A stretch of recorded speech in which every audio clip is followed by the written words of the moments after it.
up, faithful? We're at Radio Row for Super Bowl 58 in Las Vegas, and I'm with the voices of 49ers in Espanol, Carlos and Jesus. How you guys feeling?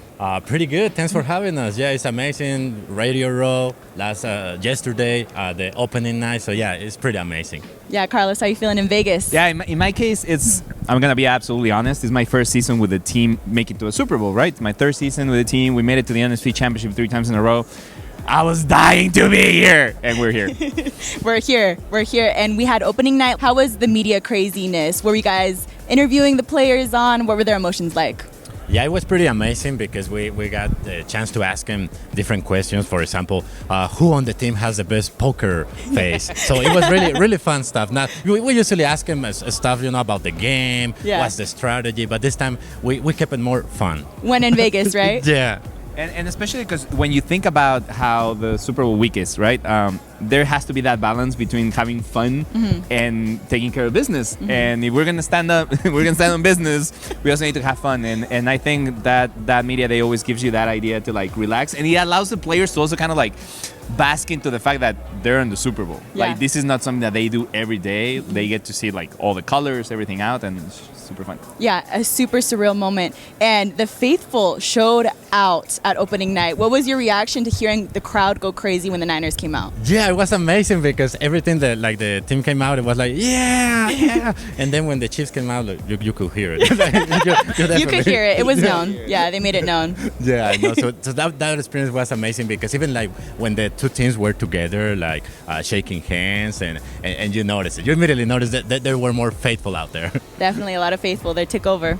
Yeah, and especially remember Las Vegas didn't really have a team for a while. It's a town that it's just, a city that is becoming more of a sports town, and they embrace other teams for a long time. And there's a lot of Niners fans here. Like there's Niners fans everywhere, and we travel so well that that's why the faithful is the faithful. Worldwide, global, yes, definitely. All right, so now I want to get into the booth. Tell me what it's like telling the story of this Niners team that their next trip is the Super Bowl.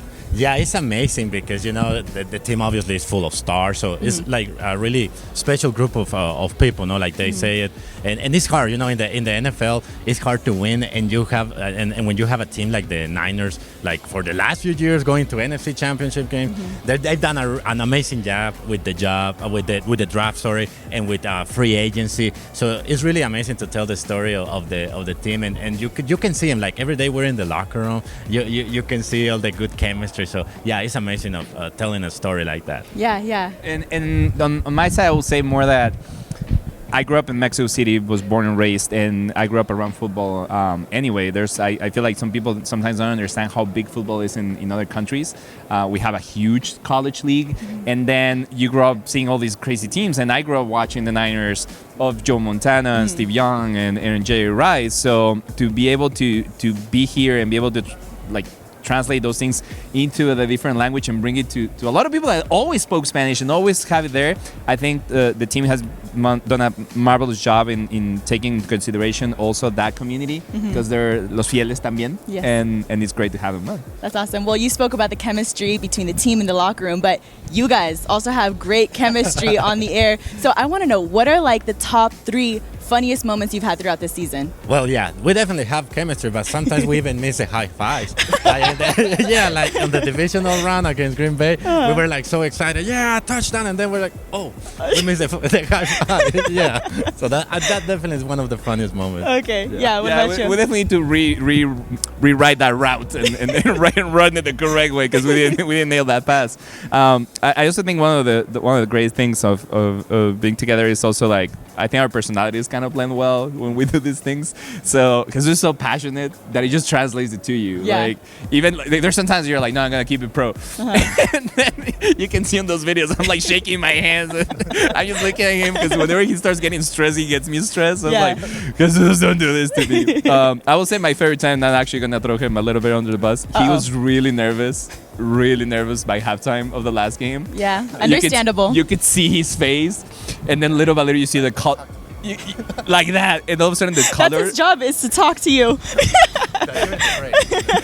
the color started coming back to his cheeks. Like, Yeah. okay, I'm reviving. And then you can see, like, and I just thought it was hilarious to see him so stressed like that. All right, so we've got 2 moments on the board. You is missing the high five. You is seeing Carlos fluster in the NFC Championship game. What's another one, maybe during the regular season, that really sticks out? Another one, I think when one time we hug each other like really hard, like we're like, oh yeah, and then the headset fell off. And yeah, that one, I remember that one. But that was during the regular season. Yeah, during the regular season. I don't remember which game was this, but it was definitely like hug each other.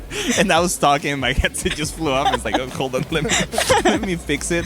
And I think now that I think about it, during the Packers game, we're getting out of the stadium like almost at the end. We're actually going downstairs to shoot our post-game shot, and we ran into some of the officials from the NFL, and we're sitting there, right, like all happy because we made it, and they look at us and they're like, man, I wish I was in that booth. You guys have so much fun. It was like, you are allowed to go all out. And we're like, yeah, we're kind of loud. I love it. So a Bosa Bear hug now on the list for top 3 best moments in the Spanish booth. That's awesome. You guys should check out all their content on 49ers ESP on all the channels. It's going to be a lot of fun. All right, now let's dive into this team. What do you think was the turning point through this season where you saw, okay, this team is legit. We're going somewhere? Yeah, I think because obviously it was interesting, right? We started like really strong. Then it came those 3 games that we lost. But after that bye week, when we played the Jaguars, I think you started to see, you know, we're for real. We're going again to the NFC. Well, you cannot tell if you're going to the NFC Championship, but you have like all the tools to do it. You have the great running back in McCaffrey, Kittle inside, and obviously all the weapons we know on offense, on defense. So I think that was the turning point, like after the bye week. After the bye week. Yeah, I will add, I think to me the turning point was that Eagles game. I think because of what happened last season and the way it happened, the fact that the team got to go back to Philadelphia and put a statement win, I think that's when you really saw like, this team can take off. Yeah. This team can take off because at that point the Eagles were the hottest team in the NFC. They only had 1 loss under their belt, and it was supposed to be like the powerhouse against the powerhouse, and we came out on top. And I think that's where you really could see that the team could go all the way. Yeah, in the regular season we saw mountaintops, we saw valleys, and in the playoffs we noticed that the 49ers could win games in any sort of way. Right. So what did you learn about the character of this team from the playoffs? Yeah, we definitely needed those type of games because I remember like beating the Cowboys by a lot, and then you get into the playoffs and you really didn't have that type of game, like a close game that came down the wire, that sometimes you were losing, that you were winning. It was like a roller coaster. So you needed that game against Green Bay, and then the Lions game was a totally different game because we were losing at halftime 24-7. So you needed that type of game to show the character of the team, because when you're always winning by 3 touchdowns, sometimes when you get into the playoffs and you don't have like that experience, it hurts you. And it's interesting because the Niners got that experience actually in the playoffs, but I think it helped that in other seasons with all the players we have that experience, that I think that those experiences from the past helped this team. Yeah. To me, the one thing that I thought it was amazing is that, like, we have to be honest, that was not the best first half we've had all season. When you have a team that can win a game when they don't play well, that just tells you how good that team is. Yeah. Because if you're always you're the steamroller and you're always playing well, that team really doesn't exist. And when you see some adversity and you can't overcome it, then you don't know what they can do. But the fact that you can have the adversity and still not have your best game and be able to come out of top in a game of that caliber, that's to me something that could potentially be a difference maker this Sunday. Definitely. The San Francisco 49ers this Sunday against the Kansas City Chiefs in Super Bowl 58. Carlos, Jesus, thank you for joining me, and I'll see you Sunday. Thank you. See you there. Vamos Niners. Vamos Niners.